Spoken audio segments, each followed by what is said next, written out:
Welcome viewer, I am Murugan S. This video tutorial describes how to fix runtime error 1004, cannot run the macro in Excel.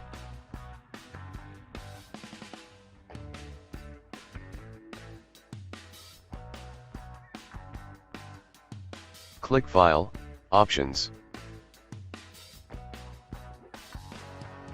Click Trust Center. Click Trust Center Settings. Click Macro Settings.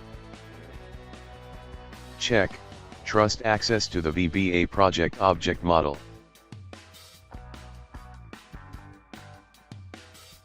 Click OK.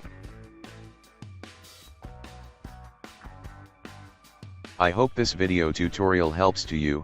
Please like, share and don't forget to subscribe my channel. Thank you very much. See you next video.